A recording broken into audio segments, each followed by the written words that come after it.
y ya se inicia la grabación de este conversatorio de hoy, 18 de julio del 2023, siendo exactamente las 7:11 de la noche. Nuevamente, gracias por haber aceptado la invitación. El tema aquí es conversar acerca de la figura de Satanás. ¿Quién es Satanás? ¿Cómo actúa Satanás? Hemos titulado esta reflexión. En el entendido que me lo propusieron porque estos son temas que habitualmente no se conversan en las iglesias ni protestantes, ni católicas, ni de ningún tipo, y por supuesto que es preocupación fundamental de las personas cristianas, creyentes. Antes de abordar el tema de la figura de Satanás, quiero decir que este tema recibe diferentes denominaciones. Hablamos de demonios, hablamos de diablo, hablamos de Lucifer, hablamos de Belcebú, por supuesto de Satanás y de muchos otros nombres a través de la historia. Y muchos evangélicos, protestantes, claro, católicos inclusive, y muchos anabautistas, lo que siempre han dicho es que el origen del demonio, del diablo, de Satanás, es el asunto aquel del ángel creado por Dios que pecó, que desobedeció a Dios, que por eso Dios lo expulsó de su lado, que ese ángel se hizo malo y que se trajo a otros ángeles. Y entonces organizó lo que se pudiera llamar el ejército de maldad. Por solamente ponerles un ejemplo, porque hay páginas web católicas y protestantes y demás que todo esto lo publicitan con base en Ezequiel 28.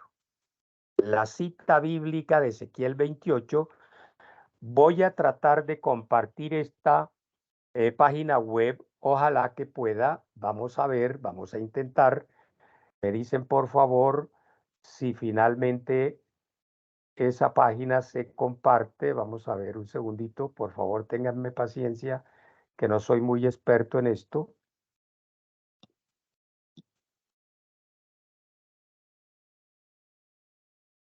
¿Están viendo la página?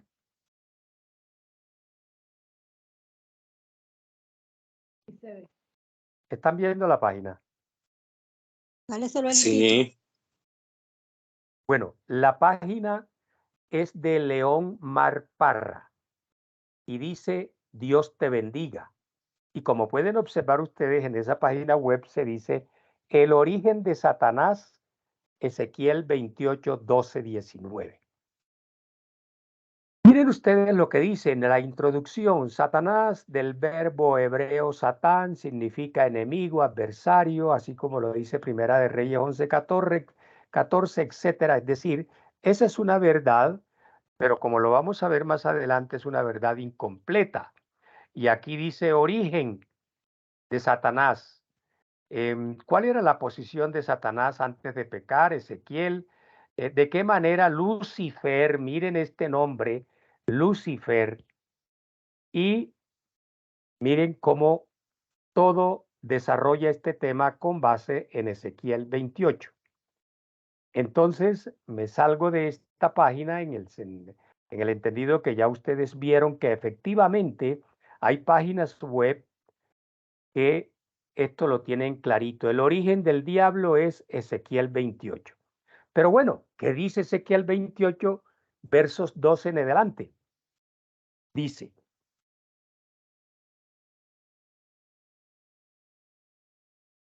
así dice el Señor, eras modelo de perfección, lleno de sabiduría y de hermosura perfecta. Estabas en el Edén, el jardín de Dios, adornado con toda clase de piedras preciosas, rubí, crisólito, jade, topacio, etcétera, etcétera. Dice más prendas. Tus joyas y encajes estaban cubiertas de oro y especialmente preparadas para ti desde el día en que fuiste creado. Fuiste elegido querubín protector. Perfecto eras en todos tus caminos, del día que fuiste creado hasta que se halló en ti maldad.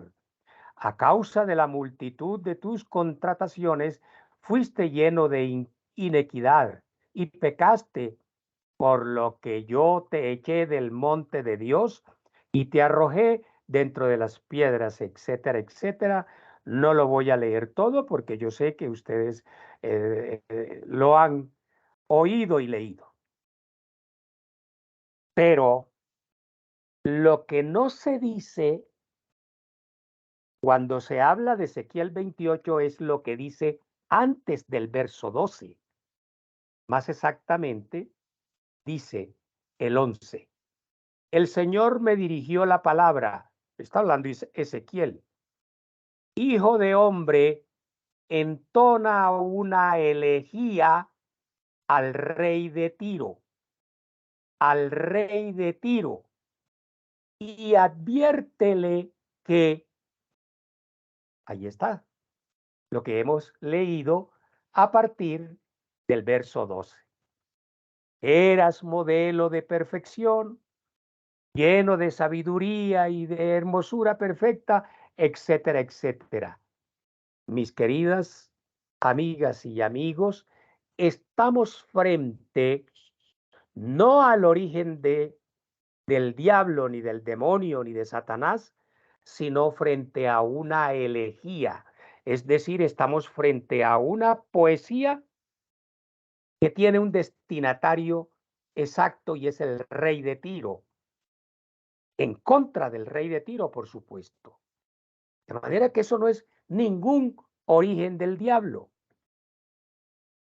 Y esta reflexión yo la preparé con base en este texto que es una Biblia católica, nada menos que la Biblia de nuestro pueblo, del Luis Alfonso Choquel. Luis Alfonso Choquel es uno de los biblistas más importantes del mundo entero, Luis Alfonso Choquel.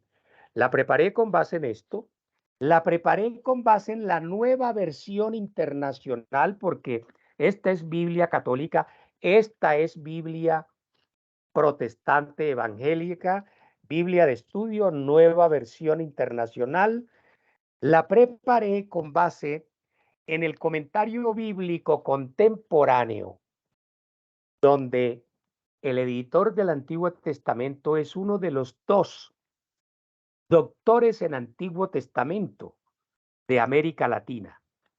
Estoy hablándoles de Milton Acosta Benítez, que es editor del Antiguo Testamento, nada menos que de René Padilla, editor general, y otras personas no menos importantes, pero para mis hermanos y mis hermanas anabautistas, en este texto, El diablo y los demonios según la Biblia, de Donicio Bailer, un excelente tratadista de teología.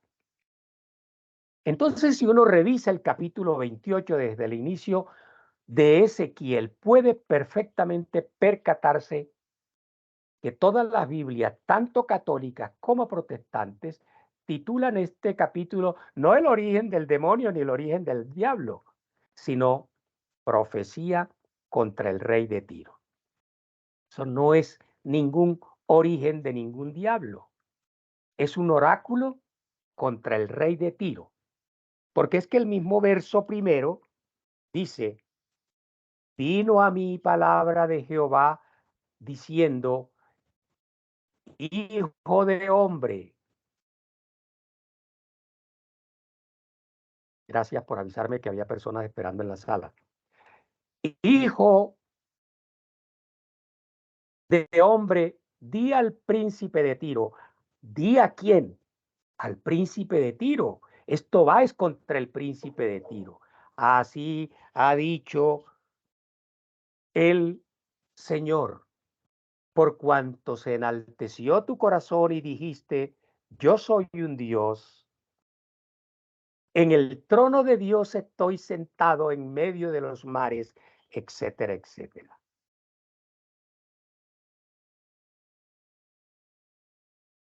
La Biblia, nueva versión internacional, esta, que ustedes saben, esta Biblia así de gorda como es lo que se denomina Biblia comentada. Pues bien, en la página 1315 de esta nueva versión internacional hay un comentario que dice, estabas en Edén, porque muchos dirán, no, como se habla del Edén, se habla del paraíso, Adán y Eva.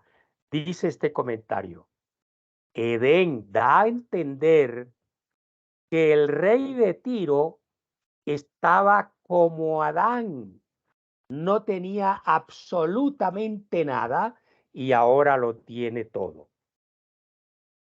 Todo esto, según la nueva versión internacional, dice, es un oráculo, un mensaje de Dios por intermedio del profeta Ezequías contra el faraón de Egipto y contra Asiria.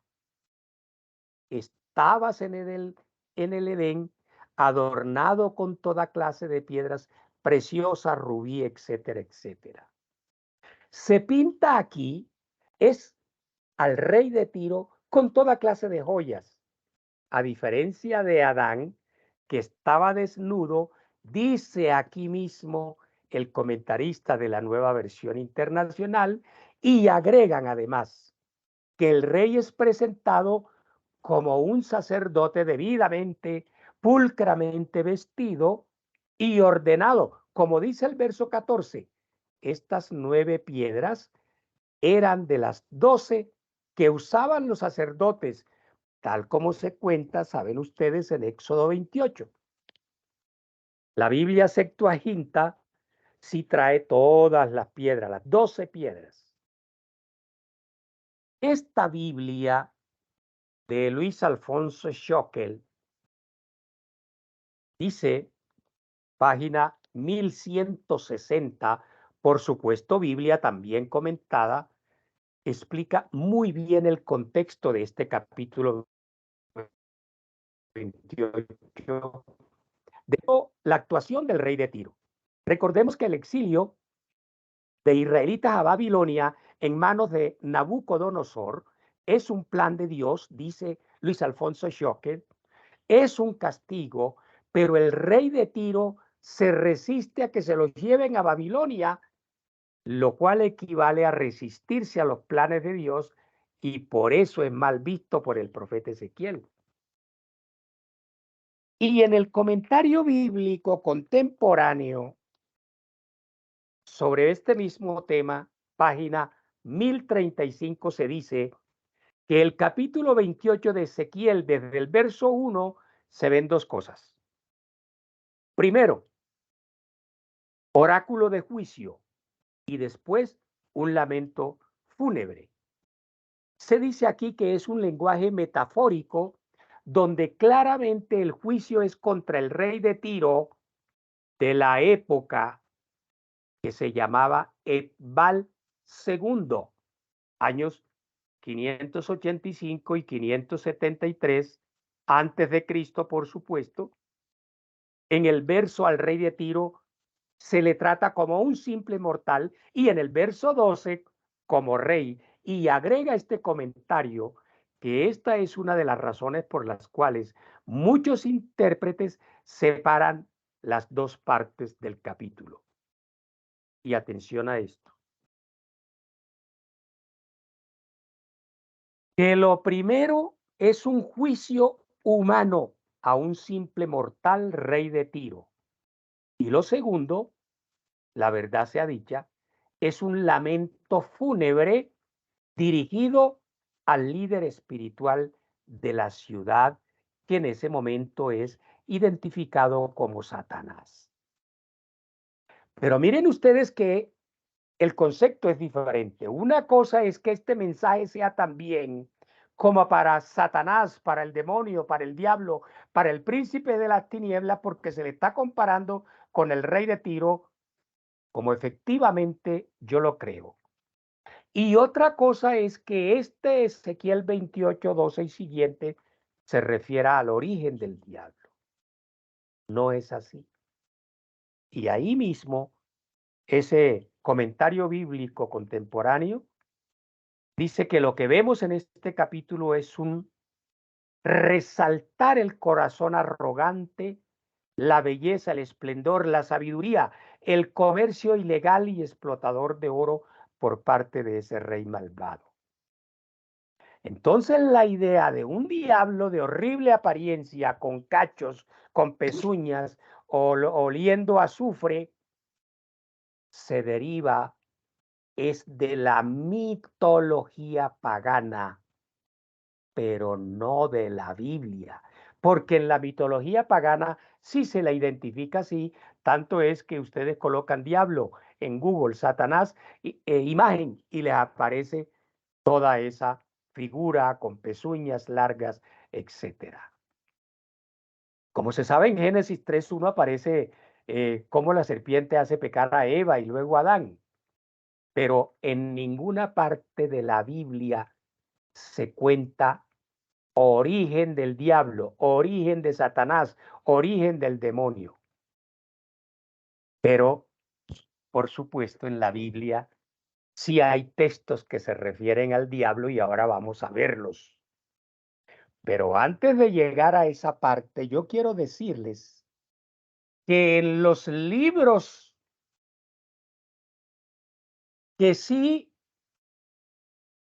relacionan eso de Ezequiel 28 con origen del demonio y del diablo, es en un libro que no es ni católico, ni protestante, ni evangélico, por supuesto. Es en el libro de Enoc. Y el libro de Enoc fue escrito 200 años antes de Cristo. ¿Qué dice el libro de Enoc? Samuel era uno de los ángeles que se rebelaron contra Dios junto con otros ángeles. Y es quien induce a pecar a Adán y Eva. Y en la tierra se emparejaron, oigan esto, con mujeres los ángeles y tuvieron hijos. No lo dicen libros católicos ni libros protestantes evangélicos. Lo dice Primera de Enoc. Y además lo decía y lo dice el Talmud, que es la Biblia de los judíos. Se dice que Samuel, recuerdan ustedes, es el ángel guardián de Saúl. Pero yo no quiero decir aquí que los demonios no existan. Ese es otro tema. Claro que existen. Lo que estoy reflexionando es que Ezequiel 28 no es origen del diablo como lo dice la mayoría de evangélicos, la mayoría de los católicos y muchos anabautistas. Y por estar viendo demonios donde no están, en Ezequiel 28, en todas partes, y sacando demonios que no son, por eso es que no los vemos donde realmente están. Porque es que nos imaginamos es al demonio con cuernos buscando el olor. Hay mucha gente que llega a las iglesias, aquí hay unción, aquí no se siente unción, aquí se siente un aire pesado, aquí se siente un espíritu de maldad, aquí, y por estar en eso, no miran realmente dónde está el poder demoníaco, como lo decía Juan de Patmos con Apocalipsis en ese momento con el Imperio Romano. Esto dice Dionisio Bailer, es el cómo que cristianos, protestantes, católicos y sobre todo anabautistas crean estas cosas, dice él, absurdas, absurdas. Pero bueno, en relación con Satanás, ¿cuál es el tema con Satanás? Lo que ocurre es que como decíamos, Satanás significa adversario, sí, enemigo, sí, así. El término Satanás en hebreo significa acusador, significa calumniador de los hombres ante Dios. Y además, sí, Satanás existe, pero de nuevo, es muy diferente al Satanás ese que nosotros comentamos a cada rato. Miren ustedes lo que dice la Biblia. Zacarías 3, 1, 2. Entonces me mostró a Josué, el sumo sacerdote, que estaba de pie ante el ángel del Señor. Ante el ángel del Señor. Y me mostró a Satanás. Quiero decirles que aquí Satanás en la Biblia hebrea, que es la mamá de las Biblias, la primera, Satanás en hebreo significa Hasatán, Hasatán. Y sigue el texto, que estaba a su mano derecha como parte acusadora. Satanás, hebreo Hasatán. Además, en Primera de Reyes 11:14 dice, el Señor hizo que Hadad el edomita surgiera como adversario, otra vez, Hasatán de Salomón. Pero entonces la pregunta es, ¿y si en estos versos bíblicos efectivamente Satanás es adversario, mentiroso, calumniador, incitador? ¿Por qué en Job Satanás aparece hablando con Dios como amigos, como si nada? Es más, revuelto con los hijos de Dios. Incluso apuesta con Dios a que Job no es ningún buena gente. ¿Se acuerdan? Job, capítulo 1:6. Otro día vinieron los hijos de Dios para presentarse delante de Jehová. Y Satanás vino también entre ellos, presentándose delante de Dios. Venían conversando, venían por el camino como si nada. ¿Cuál es la explicación de esto?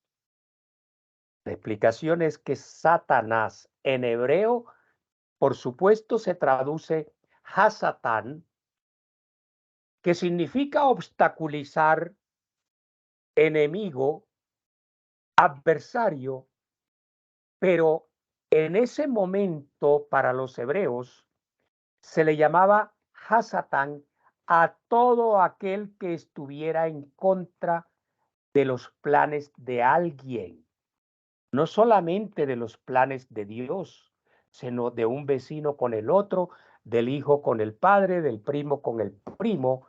El que estuviera en contra le decían Hasatán, que traduce para nosotros Satanás. Pero Hasatán no necesariamente era un ser o una persona mala. También los había buenos Hasatanes o Satanases, aunque por supuesto los había malos, porque el tema no era si era bueno o era malo, sino que era el que se opone a mis planes y por supuesto a los planes de cualquier Dios.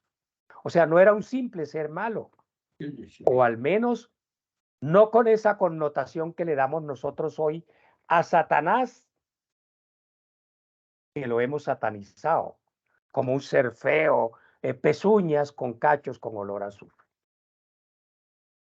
Dice este sacerdote católico Leonardo Boff, Hasatán también hacía referencia a adversarios humanos comunes y corrientes, así como también a una entidad sobrenatural específica, que cuando se usa sin artículo definido, simplemente Satanás, la palabra puede referirse a cualquier acusador.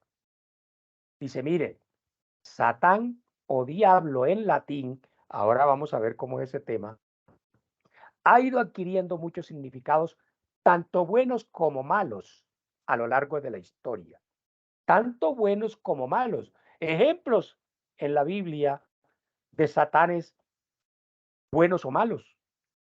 Y además ocurre en muchas religiones, especialmente en la religión eh, eh, del judaísmo, todas las abrámicas, en el cristianismo.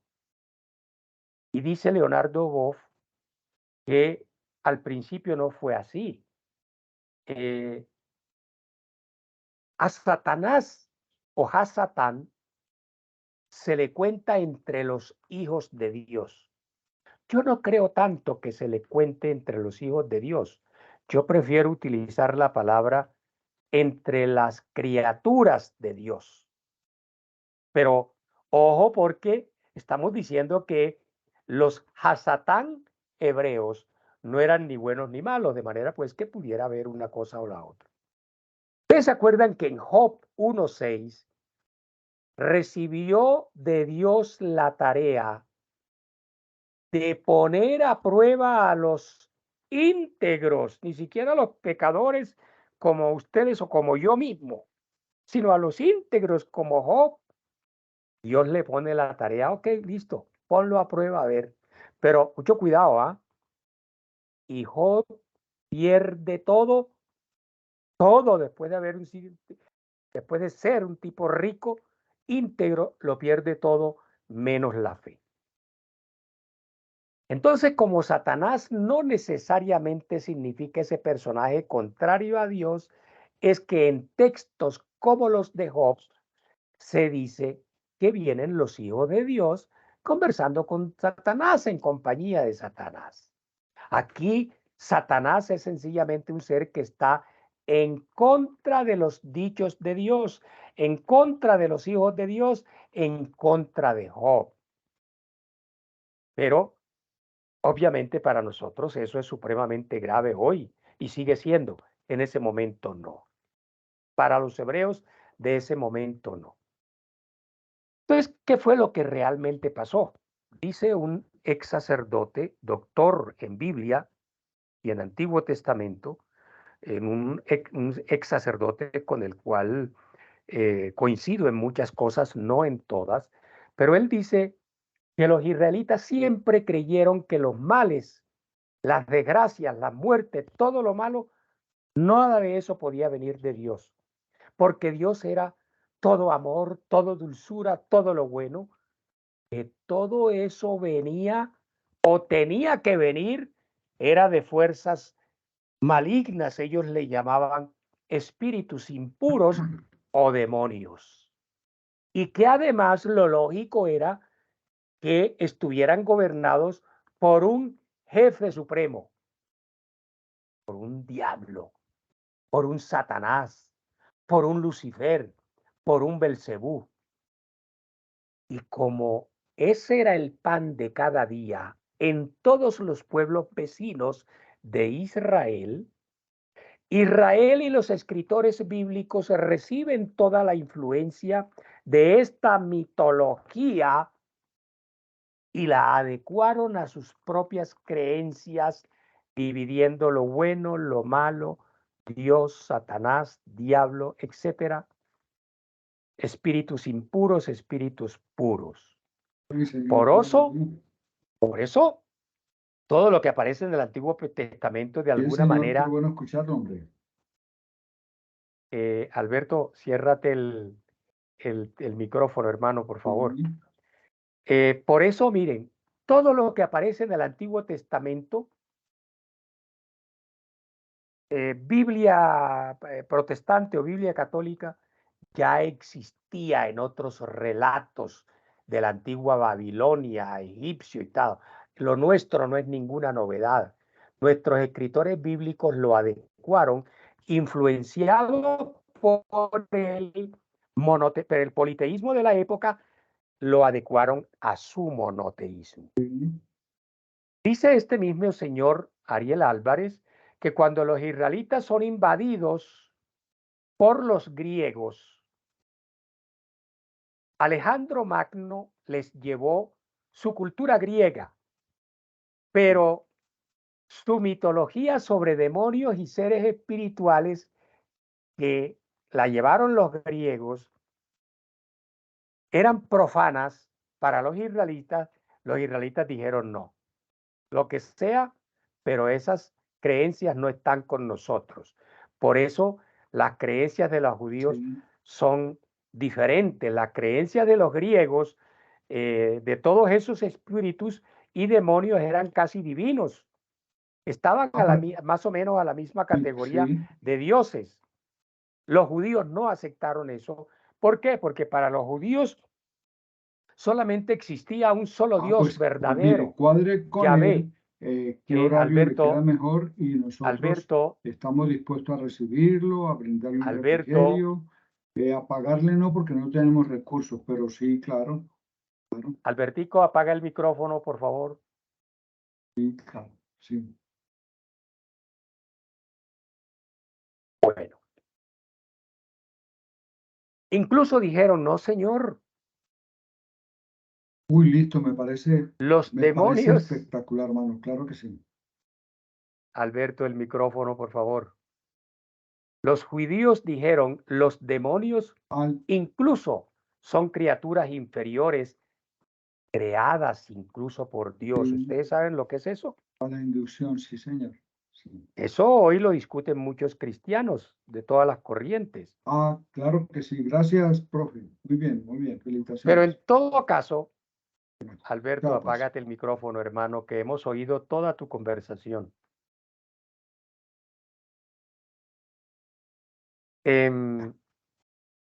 Dicen los israelitas, absolutamente todo lo que existe es creado por Dios, incluso lo malo. ¿Tú qué me estás oyendo? Dices, sí, incluso lo malo, también lo malo fue creado por Dios. Pues bien, por eso los israelitas escribieron Isaías 45:7. ¿Sabe qué dice? No hay más dioses que yo. Yo, Jehová, y ninguno más que yo. Yo que formo la luz y creo las tinieblas, que hago la paz y que creo la adversidad, o sea, y que creo la maldad y que creé la maldad.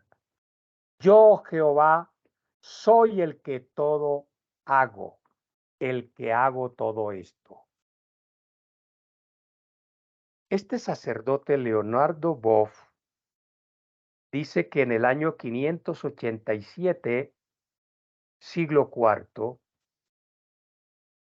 antes de Cristo, desde luego, en la deportación de los judíos a Babilonia, los judíos conocen la doctrina del Zoroastro, que son los de este invento, y establecieron un combate entre el príncipe de la luz y el príncipe de las tinieblas. Y traen estas creencias, entonces, ¿se acuerdan ustedes? Después del exilio, que regresan a Judá, vienen con estas creencias a Judá, y ahí aparece, dice Leonardo Boff, el origen de Satanás como príncipe de las tinieblas, una cosa que era de la doctrina y es de Zoroastro, allá en la Babilonia antigua.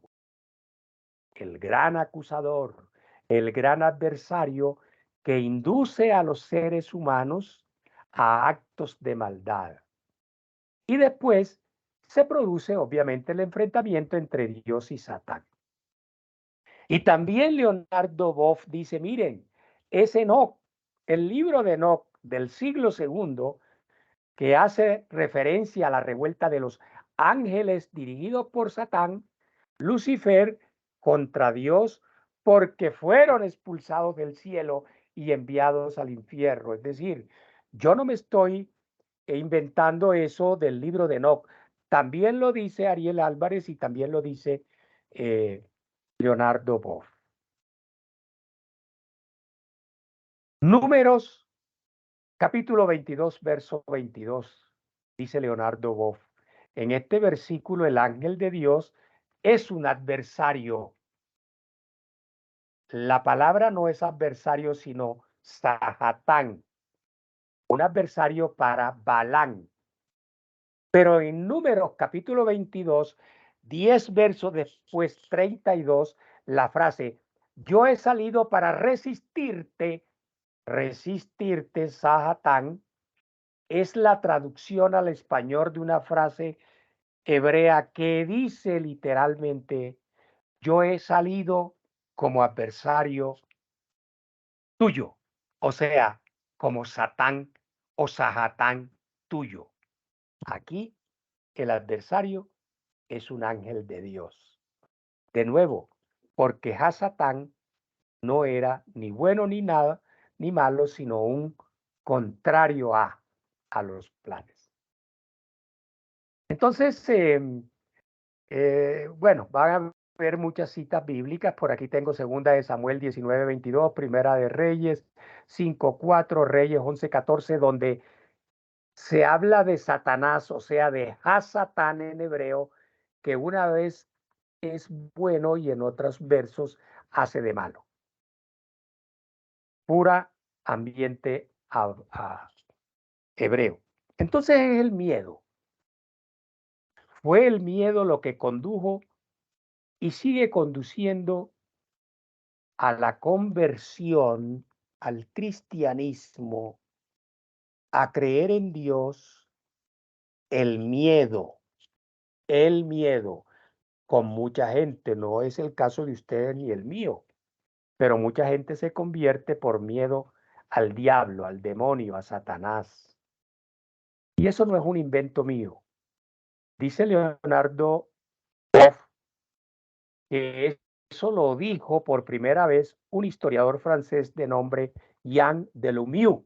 Se escribe Delumeau, porque dicen, el ser humano busca cualquier razón para el mal en el mundo, menos que dependa del ser humano. En el fondo es, el ser humano no es el malo, ni el que produce maldades en el mundo, sino lo que sea.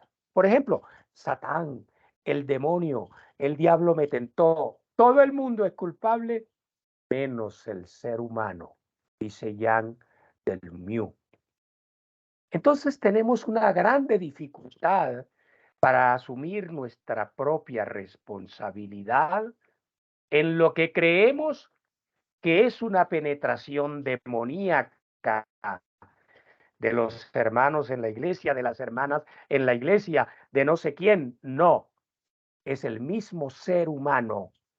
Ahora, esto no significa que no haya una cosa demoníaca de por medio. Lo que quiero decir es que para que el demonio entre a, el diablo entre a, Satanás entre a un cuerpo que es sede del Espíritu Santo, ese cuerpo y esa persona, tú o yo, tenemos que abrir una ventanita para que entre. De lo contrario, no puede más ese espíritu inmundo, si lo prefieres, al poder del Espíritu Santo que hay en mí y que hay en ti. Y hay quienes dicen, no, no es en Ezequiel, o no solamente es en Ezequiel 28:2 y siguiente, sino que es en Isaías 14, 12 al 15. ¿Y qué dice? Ahí viene el cuento de Lucifer. ¿Cómo has caído del cielo, lucero de la mañana? Tú que sometías a las naciones, has caído por tierra. Decías en tu corazón, subiré hasta los cielos. Levantaré mi trono por encima de las estrellas de Dios.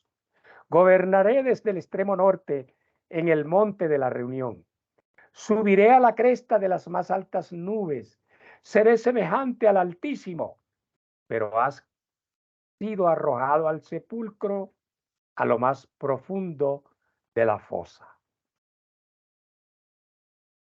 Pero quienes dicen que aquí hay una cosa de Lucifer y del demonio en Isaías 14, verso 12, es porque no han leído lo que dice el verso 3. ¿Saben qué dice el verso 3? Cuando el Señor los haga descansar de su sufrimiento, de su tormento y de la crueldad de esclavitud a la que fueron sometidos, pronunciarán esta sátira contra el rey de Babilonia. Pronunciarán esta sátira contra el rey de Babilonia. Y varios autores, Ariel Álvarez, Anabautista, Dionisio Beyler, los autores del comentario bíblico contemporáneo, René Padilla, Milton Acosta, el padre Luis Alfonso Schockel. Aníbal, silencia uno de los dispositivos, por favor. Es que no lo sé silenciar, Alberto. Bueno, entonces, ¿recuerdan estos autores que esto es un himno en el libro de Isaías? Oigan bien, que ni siquiera lo hizo Isaías, porque es que este Isaías que habla aquí, porque ustedes saben que los Isaías son varios, este Isaías vivió en el siglo VIII antes de Cristo, 800 años, que esto realmente lo compuso fue un poeta anónimo judío, con más de 200 años de diferencia, hacia el 562. Y se lo dedicó, ese poeta anónimo judío, se lo dedicó al rey perverso Nabucodonosor. Y oigan que esto no es idea de un solo teólogo o biblista. En esto están de acuerdo todos y por eso es que uno dice, y si esto es tan claro en la doctrina católica, protestante, evangélica, anabautista, ¿por qué todavía hay cristianos comunes y silvestres que creen esta barbaridad? Entonces, este poeta le hizo al rey Nabucodonosor, que justamente había muerto ese mismo año 562, y lo compuso para burlarse de él y para festejarle su muerte con burla.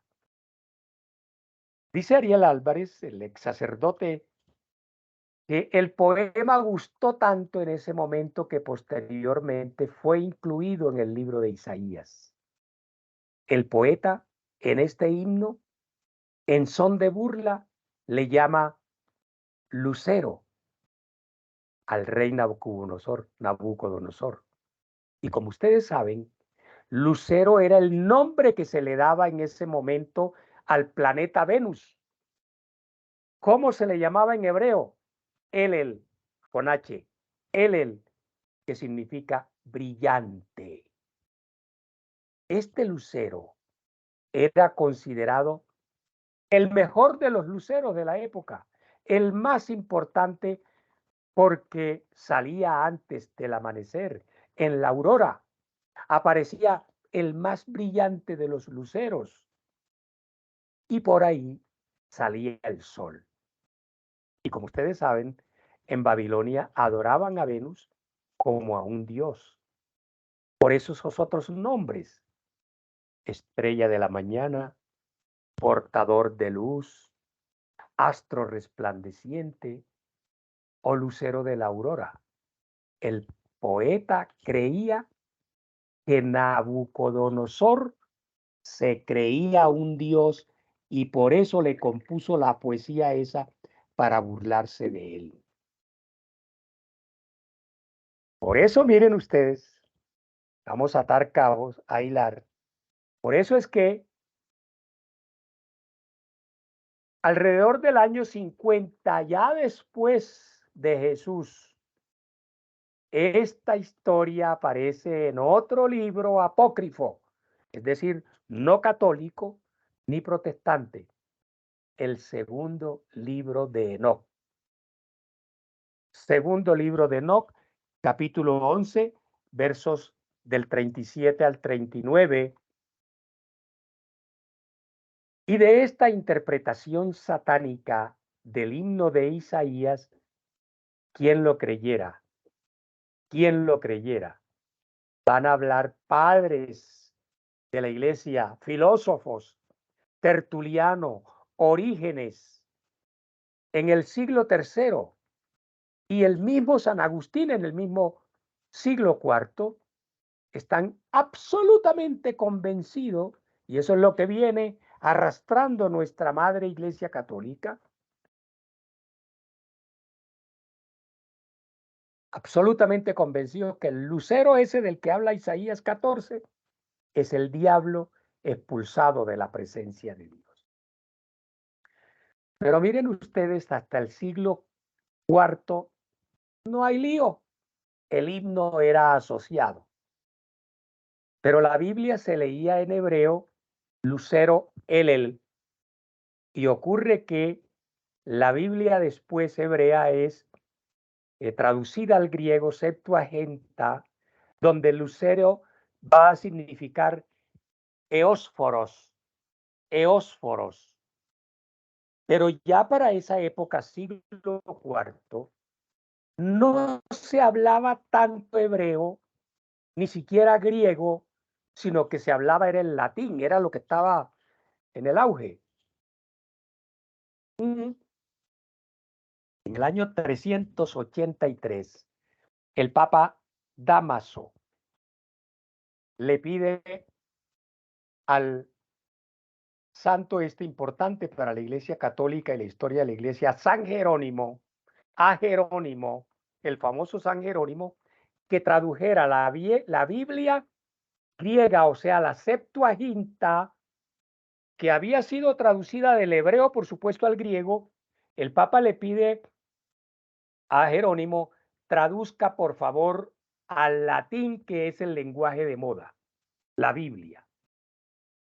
Porque las 4 traducciones que en ese momento habían, nadie creía en ellas, todo el mundo las ponía en duda, pero Jerónimo cree que es mejor hacer la traducción no con base en la Biblia griega al latín, sino que él dice, no señor, la voy a hacer de la fuente de la propia Biblia hebrea. Y en ese sentido desobedeció al Papa, porque al Papa le había dicho era traduzca de la griega al latín. Entonces, en 20 años, Jerónimo traduce al latín, pero el problema era que Jerónimo no hablaba hebreo. Mejor, sí lo hablaba, pero no era un experto. ¿Saben qué? Se fue a vivir a Palestina. Y en los años 405, 20 años después, tradujo la Biblia hebrea al latín en lo que se conoce, ustedes recuerdan, la Vulgata, la versión Vulgata de la Biblia. Pero ¿cuál es el problema entonces que se presenta aquí? Que cuando Jerónimo va a traducir el himno de Isaías, se encuentra con la expresión hebrea Helel o Elel, lucero, y al traducirla al latín, obviamente tiene que cambiarse la palabra. ¿Y a que no saben ustedes cuál es la palabra que traduce lucero?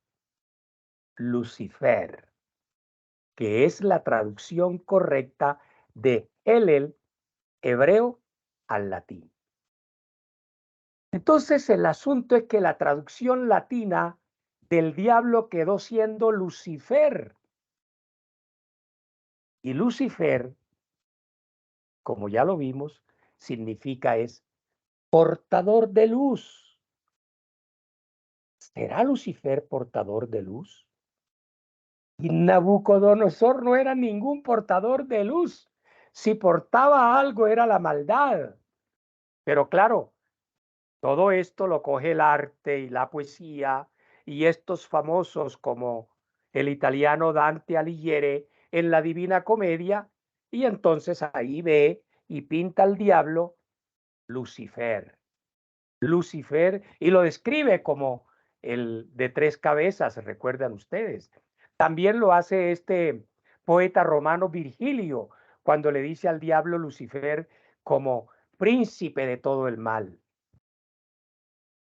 El poeta John Milton, inglés, en su poema Epopeya acerca de la caída de Adán y Eva, así se llama, el mal, el sufrimiento, tiene dentro de los personajes principales a Satanás, a quien le llama Lucifer. Como dice, mejor reinar en el infierno que servir en el cielo. Entonces miren ustedes todo lo que hace el arte y la literatura. Todo lo que ha hecho el arte y la literatura, dice Ariel Álvarez, y digo yo, todo el mal que ha hecho el arte y la literatura a la religión, a la teología, a la Biblia. Pero volviendo al himno de Isaías, hoy todos los exégetas, tanto católicos como protestantes, están de acuerdo en que el himno de Isaías no tiene nada que ver con la caída de Satanás, sino para celebrar la muerte de un rey en Babilonia. Un rey orgulloso, bueno, un rey altanero, Nabucodonosor, pues, es que solamente oír ese nombre ya uno sabe quién era. Entonces el hecho de creer que este himno se refería al diablo llevó a pensar que Lucero era el nombre del diablo.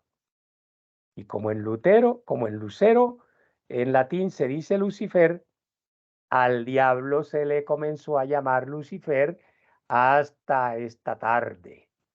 El diablo, Lucifer. Dice este sacerdote, Luis Alfonso Schockel, página 957 de su Biblia, la Biblia de nuestro pueblo, el peregrino, América Latina. La costumbre de ridiculizar a los prepotentes y soberbios es una muy antigua costumbre. Lo de Lucero, hijo de la mañana o de la aurora, era un mito de los cananeos, según el cual este astro del amanecer era un dios con D pequeña que había pretendido ponerse a la cabeza de los demás dioses. Y miren ustedes que este comentario bíblico también lo encuentra uno en el comentario bíblico contemporáneo idéntico, y también lo hace en la Nueva Versión Internacional. Idéntico. ¿Y saben qué dice en la página 1085? ¿Quiénes la pueden ver? Nueva Versión Internacional, página 1085. Dice, comillas, hay quienes piensan que Isaías está describiendo la caída de Satanás, como dice Jesús en Lucas 10:18, donde se le dice a Jesús, Señor, hasta los demonios se nos someten en tu nombre, y Jesús responde, yo veía a Satanás caer del cielo como un rayo. Y dice el mismo comentario de la Nueva Versión Internacional, la misma página 1085, Jesús parece referirse a un evento contemporáneo con él mismo, no a ninguna expulsión de Satanás. El pasaje, es decir, el himno de Isaías, claramente se aplica al rey de Babilonia, que luego se emplea como prototipo de la bestia que guiará a Babilonia. Descripción del gobernante de Tiro, acuérdense, mire cómo se entrelazan Ezequiel 28:12. Yo les pregunto, si Lucifer significa portador de luz, ¿será el diablo portador de luz? Mejor, ¿quién es realmente el portador de luz para ti que eres cristiano y para mí, seguidores de Jesús? ¿Quién será entonces la real estrella de la mañana? Por supuesto, Jesús. Más aún, usted recuerda que algunas comunidades cristianas le decían a Jesús lucero de la mañana. Le decían Lucifer. ¿Cómo? Sí, a Jesús le decían Lucifer, lucero de la mañana. Lo que pasa es que Lucifer es latín nuestro. En ese momento no es latín. Pero bueno, finalmente, Nuevo Testamento, ¿qué es lo que dice sobre esto? Por supuesto, Jesús habla de Satanás, del diablo, de demonios.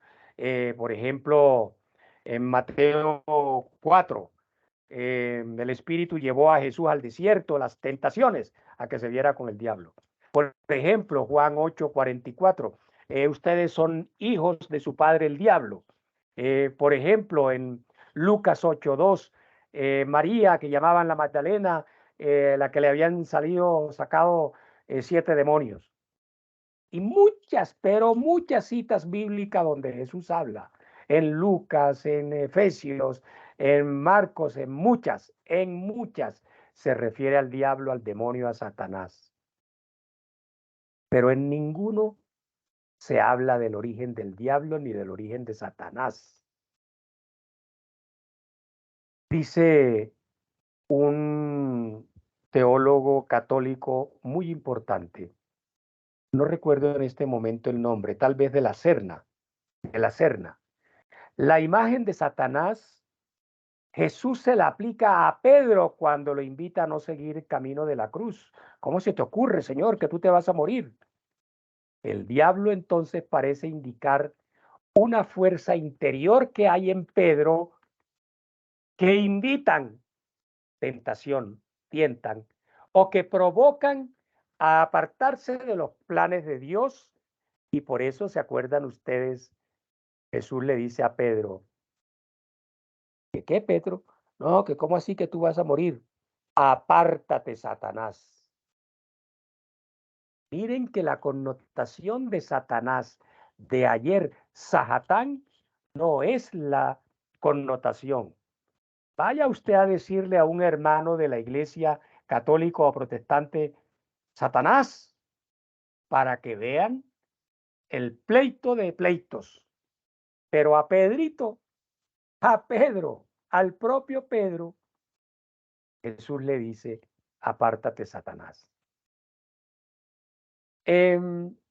Entonces, este relato, dicen, miren lo que voy a decir.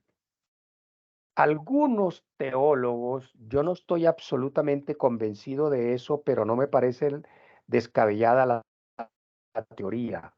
Algunos dicen que en el Nuevo Testamento se hace referencia a esto del pecado y de los ángeles y que se casaron unos con otros y etcétera, etcétera. Y además insinúan o es una expresión literal. Veámosla. Judas, que fue escrito en el año 90, dice así, verso 6. Y a los ángeles que no guardaron su dignidad, que abandonaron su morada, los ha guardado bajo oscuridad en prisiones eternas para el juicio del gran día. Verso 7. Como Sodoma y Gomorra y las ciudades vecinas, las cuales de la misma manera que aquellos, habiendo fornicado e ido en pos de vicios contra natura, y ustedes saben qué significa esa expresión, contra naturaleza, fueron puestas, por ejemplo, sufriendo el castigo del fuego eterno. ¿Por qué yo no estoy, a pesar de que aquí se está diciendo ángeles y aquí se está hablando de cuestiones sexuales y de Sodoma y Gomorra, por qué yo no estoy absolutamente convencido de esta parte? No que se esté diciendo mentiras, sino que no he acabado el estudio, porque ustedes saben que sobre Sodoma y Gomorra se habla de perversión sexual, pero buena parte de biblistas católicos y protestantes dicen, yo lo creo así, que el problema fundamental de Sodoma y Gomorra no fue el problema sexual, fue otro de injusticia, de explotación, de lo que ustedes quieran. Pero es que además existe otra cita en segunda de Pedro, capítulo 2, verso 4, Esa se escribió para el año 125, por supuesto, después de Cristo, y después que escribió Juan y Juan de Patmos y toda la cosa. Dice, Dios no perdonó a los ángeles que pecaron, sino que los precipitó en las cavernas tenebrosas del Tártaro y allí los mantiene hasta el día del juicio.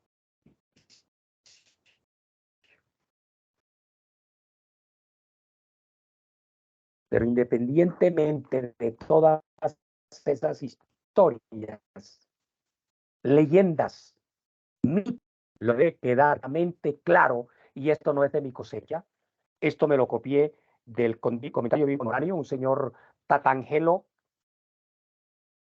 Los demonios tiemblan cuando están bajo el control de Dios.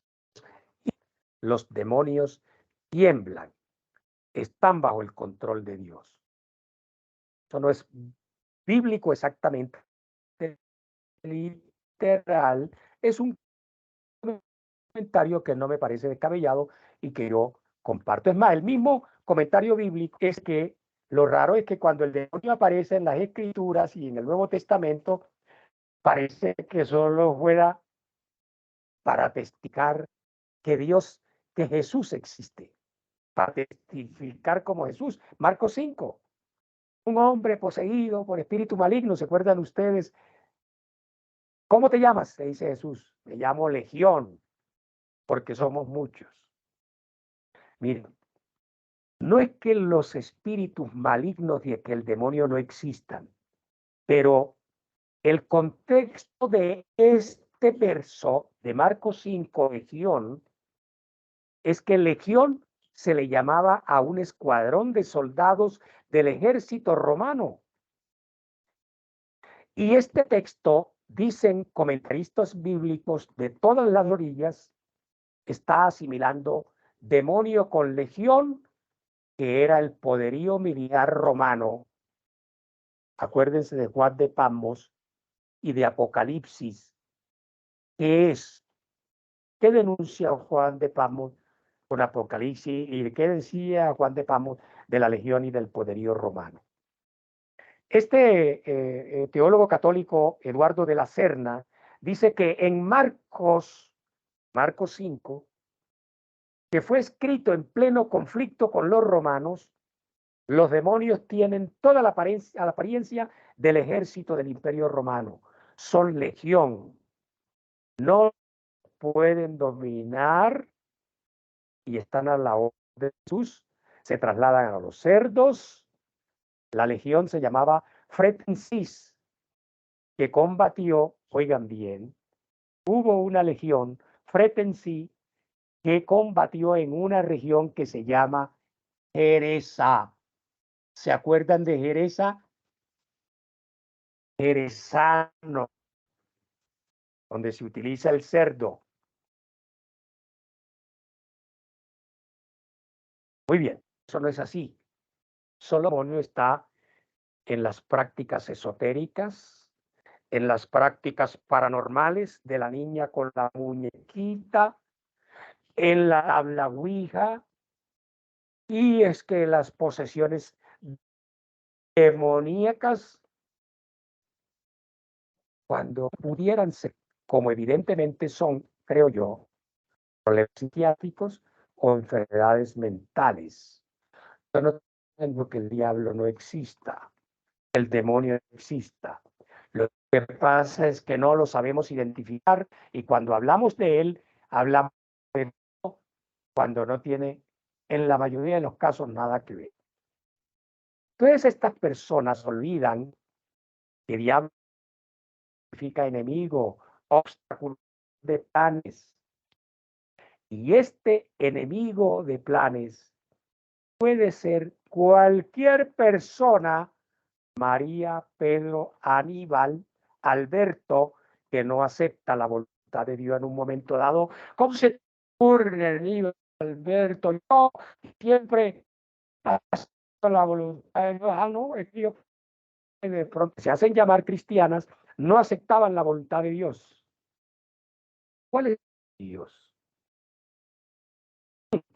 Vaya usted Entonces ahí es que tengo que tener mucho cuidado. Y entonces ya hemos revisado que Jesús dijo, es necesario que muera para volver a resucitar. Dice, ¿cómo se te ocurre? Apártate, Satanás. Y también están los que están viendo al diablo en todas partes y a toda hora viven hablando del diablo más que de Jesús, más que de Dios. Incluso el demonio aparece en las escrituras para testimoniar que el evangelización. ¿Se acuerdan ustedes de Hechos 16, que Pablo iba, dice, nos salió al encuentro una joven esclava que tenía un espíritu de adivinación? ¿Se acuerdan ustedes de eso? Pues bien, en el nombre de Jesucristo te ordeno que salgas de ella, dice Pablo. Y en aquel mismo momento el espíritu la dejó. Oye, siempre que aparece el demonio, el diablo, es para testificar del poder de Dios. Y mire que le he leído otro. Juan Calvino decía, los demonios son instrumentos de santificación del creyente, contra los cuales, por supuesto, hay que luchar. Sí, los demonios buscan herir la creación de Dios y destruir comunidades y personas. Pero toda la responsabilidad no son de los demonios. Y mira bien cuál es la responsabilidad, la cuota parte de la responsabilidad tuya y mía. Porque lo más importante, ¿sabes qué? Hechos 2:14 dice, ya que ellos son de carne y hueso, él, es decir, Jesús, también compartió esa naturaleza humana para anular mediante la muerte al que tiene el dominio de la muerte, Satanás, es decir, al diablo, y librar a todos los que por temor a la muerte estaban sometidos a esclavitud durante toda la vida. Jesús no vino en auxilio ni siquiera de los ángeles, sino de los descendientes de Abraham, tú y yo. Por eso era preciso que en todo se asemejara a sus hermanos, se humanizara a Jesús para ser un sumo sacerdote fiel y misericordioso al servicio de Dios, a fin de expiar los pecados del pueblo. Por haber sufrido él, Jesús, la tentación, puede socorrer a los que son tentados a diario, digo yo, como ustedes y como nosotros y como yo que somos tentados. Acuérdense que parecidamente se expresa en Colosenses 2:15. Desarmó a los poderes y a las potestades y por medio de Cristo los humilló en público al exhibirse y exhibirlos en su desfile triunfal. Mis amados hermanos y hermanas, amigos y amigas, ya Jesús venció al diablo y él comparte esa victoria con nosotros. A Jesús ustedes no lo vieron nunca haciendo exorcismos. En nuestro tiempo ya las ciencias sociales, la psicología social, la antropología cultural, todas esas ciencias interpretan lo que muchos llaman posesiones como, oigan esto, estados alterados de conciencia. Eso está probado, pero yo digo, no en todos los casos, de manera que este es un tema muy delicado que necesita seriedad. Y las actitudes de Jesús con estas personas son como una plena restauración de esas personas desquiciadas a causa de unas crisis. Por ejemplo, ¿de qué? De la opresión del Imperio Romano, de las deudas, lo que había en Palestina y sobre todo en, ¿cómo se llama la tierra de Jesús? En Galilea era pobres y agobiados. Y acuérdense ustedes que las enfermedades psiquiátricas, todas se decían, venían del demonio, de espíritus malignos, hasta la pobreza. Acuérdense ustedes Deuteronomio creo que 45 y 46, que habla de lo malo y de lo bueno, bendiciones y de las maldiciones. Entonces, en el gran final, día final, Jesús completará esta victoria sobre los demonios y sobre Satanás. Mientras tanto, hermanos, hermanas, Jesús envía a sus ángeles para auxiliarnos. Sin embargo, el origen del mal no hay que buscarlo solamente en el diablo, también en nuestra propia maldad. Acuérdense, Santiago 1:3. Cada uno es tentado cuando sus propios malos deseos lo arrastran y lo seducen. Dios no incita a nadie a pecar. Es el diablo el que lo hace, pero el diablo no incita ni entra si tú no te dejas incitar ni abres la ventana. Muchos viven culpando al diablo de lo que en realidad son ellos mismos los únicos culpables. Y ya para terminar, Ariel Álvarez, creo que siguiendo a Kelly Ansgar, dice, lamentablemente el cine, la literatura, con sus historias perturbadoras, impactantes, de posesiones, de exorcismos, de fenómenos que ya han sido explicados por la medicina, nos impiden reconocer con madurez que nosotros somos los únicos responsables de nuestros actos. Si quieres, responsables de que el demonio entre a nuestras vidas en aras de la discusión, haciéndonos creer que algún demonio exterior puede manejar nuestra vida. Dios nos ha dado la libertad.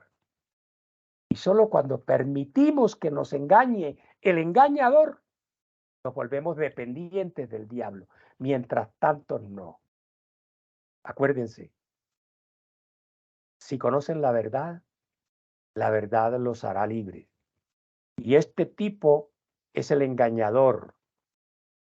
Y acuérdense, ya que ellos son de carne y hueso, Jesús también compartió esa naturaleza humana para anular mediante la muerte al que tiene el dominio de la muerte, al diablo.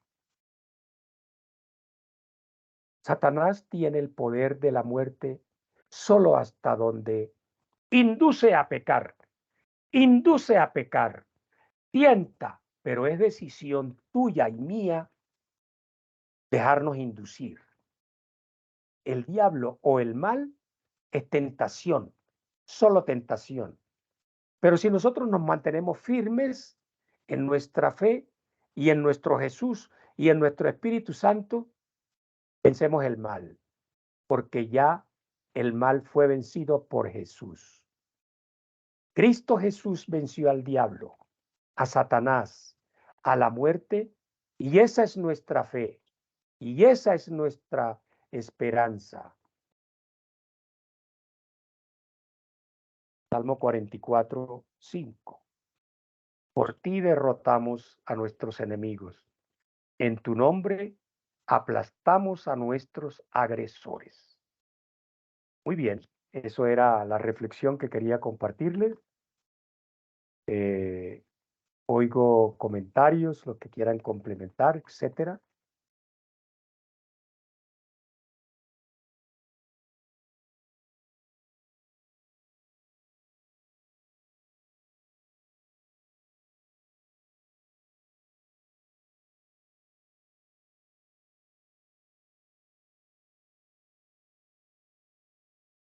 Ningún comentario.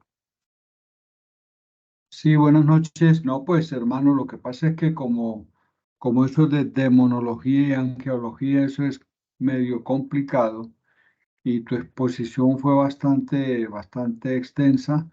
Entonces, pues yo creo que tocaría llevarse uno la reflexión, llevarse la meditación y quedarse uno con esas palabras que dices al final. Jesús, Jesús ha vencido. Jesús ha vencido. Entonces no tenemos por qué estar inculpando a Satanás por nuestros por nuestros pecados, porque entonces ¿dónde está nuestra voluntad? ¿Dónde está nuestra vida como seres humanos? Esto, y gracias por esta participación tan interesante, Aníbal, muy amable.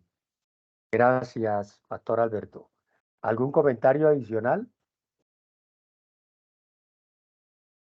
Muy bien, para los que estén interesados, ustedes saben que esto queda el video colgado en nuestro canal de YouTube que se llama así, Conversatorios Anabautistas. ¿Algún comentario? Déjenme ver aquí a ver si alguien dice algo. Marco Alfredo, que siempre dice algo, está hoy callado. Bueno, muy bien, quiere decir que no hay comentarios. Xiomara Trujillo, Dalila, ¿algún comentario? No, están bastante tímidos. Marco Alfredo aplaude. Quiere decir que adhiere a la presentación que hemos hecho. Bueno, son las 8:20 y algo, ya casi 8:30 de la tarde. Gracias por haber estado en este conversatorio que no fue tan conversatorio, más bien fue un monólogo, fue una exposición que los invito a que oigan, estudien y critiquen ahí en los comentarios. Aquí dice alguien, ¿podríamos comparar algún gobernante de hoy con Nabucodonosor? ¿Este comentario de quién es, Hola? Ah, de Xiomara Trujillo. Por supuesto, hermana. Y a nosotros nos gusta siempre mirar para otros países. Miremos el nuestro. De pronto, no tan malo como Nabucodonosor, o tan malo como Nabucodonosor, o menos malo. Pero es bueno que aprendamos a mirar y a ver dónde pudiera haber uno de estos. Muy bien, muchas gracias. Con Uribe, dice aquí, dice James Alberto Benítez, con Uribe. Pues yo no me atrevería, no porque, eh, sino porque, no sé, no creo que la labor de uno, pues, como expositor de estos temas, sea juzgar y condenar, ¿no? Porque de alguna manera cuando yo le digo es Uribe o es fulano o es Maduro o es no sé quién, pues ya estoy no solamente juzgando, sino condenando. Pero se respetan las opiniones, claro que sí. Y algo más parece que va a escribir James antes de cerrar. Vamos a esperar el comentario.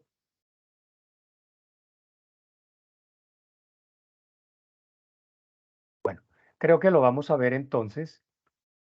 O lo que está escribiendo muy largo aquí está. No, no más comentarios, gracias. Muy bien, gracias a ti, James. Listo, hermanas, amigos, amigas, buena noche. Que duerman, que sueñen con los angelitos. Un anuncio breve. Dele. Quedan pendientes dos temas: violencias de género, que vienen el 31, y guerra Ucrania-Rusia y sus implicaciones para América Latina, que vendrían dentro de un mes. Chao, Marco Alfredo.